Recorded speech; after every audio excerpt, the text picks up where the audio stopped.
Assalamualaikum warahmatullahi wabarakatuh.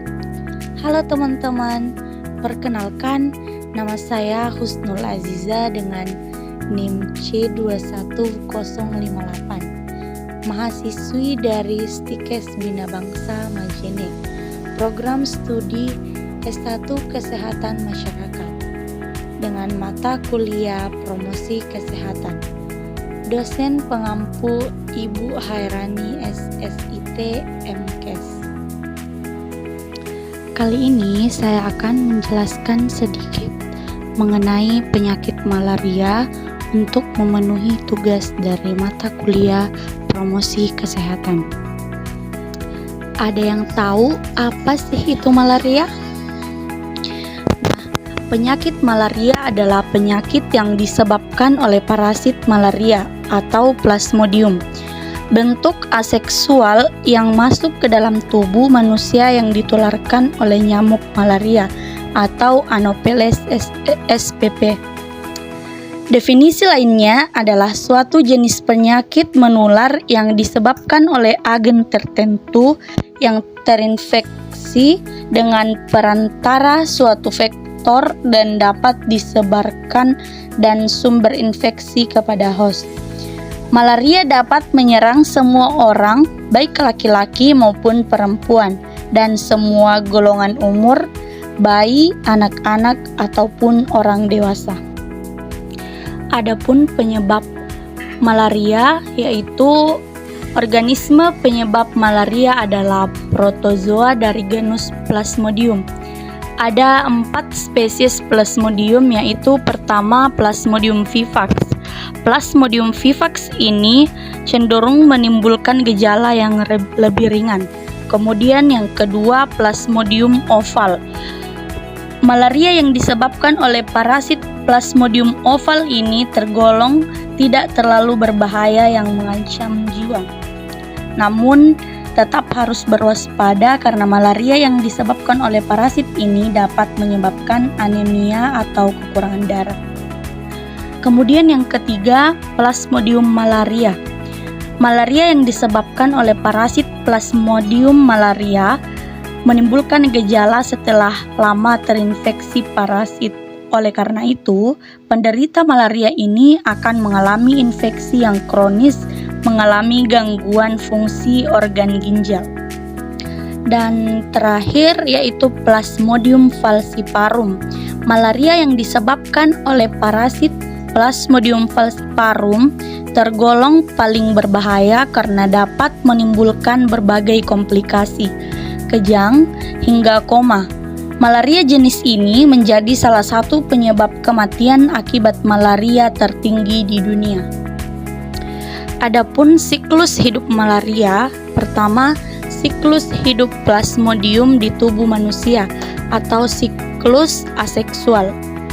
Parasit yang masuk dalam tubuh melalui gigitan nyamuk Anopheles yang terinfeksi atau sporozoid akan menginfeksi sel di hati dan akan melakukan replikasi aseksual menjadi chizon, akan pecah dan menghasilkan banyak merozoid, biasanya sekitar 20-40 ribu tergantung dari jenisnya. Kemudian yang kedua, siklus hidup Plasmodium di tubuh nyamuk atau pembiakan seksual atau sporogoni.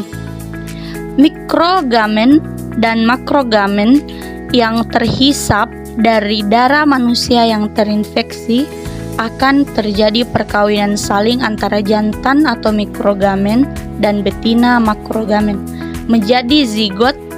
Zigot berkembang dan memanjang menjadi ookinet yang akan menembus dinding lambung atau midgut. Kemudian selanjutnya akan menjadi ookista. Adapun tanda dan gejala malaria. Infeksi parasit malaria dapat mengakibatkan berbagai gejala, mulai dari tidak ada atau sangat ringan sampai penyakit yang parah dan bahkan kematian. Gejala klinis muncul pada infeksi malaria dipengaruhi oleh daya tahan tubuh, jenis Plasmodium dan jumlah parasit yang menginfeksi Gejala yang muncul tidak spesifik, seperti lemah, lesu, ketidaknyamanan perut, dan nyeri otot.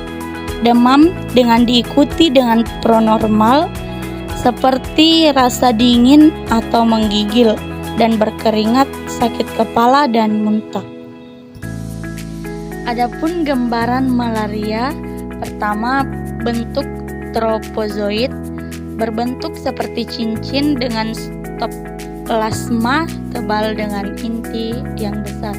Kemudian yang kedua bentuk schizon, ukurannya lebih kecil dari Plasmodium vivax, bentuk kecil seperti bunga mawar, jumlah merozoid rata-rata 8, sering hanya inti dan pigmen yang terlihat. Dan terakhir bentuk gametosis. Adapun pengobatan malaria yaitu pertama atovaquone atau proguanil malarin. Obat ini dapat digunakan 1-2 hari sebelum melakukan perjalanan ke daerah. Kemudian yang kedua, kloroquine, pilihan yang baik untuk perjalanan yang panjang ke daerah epidemi malaria, karena obat ini digunakan mingguan atau 1 minggu sekali. Kemudian pengobatan malaria yang ketiga, doxycycline. Obat ini dapat diambil 1-2 hari sebelum tiba di tempat epidemi malaria. Dan yang terakhir, mefloquine, sangat cocok untuk perjalanan panjang dan lama ke tempat epidemi malaria, karena obat ini hanya digunakan seminggu sekali. Itulah yang dapat saya sampaikan. Lebih dan kurangnya mohon dimaafkan. Sekian dan terima kasih. Assalamualaikum warahmatullahi wabarakatuh.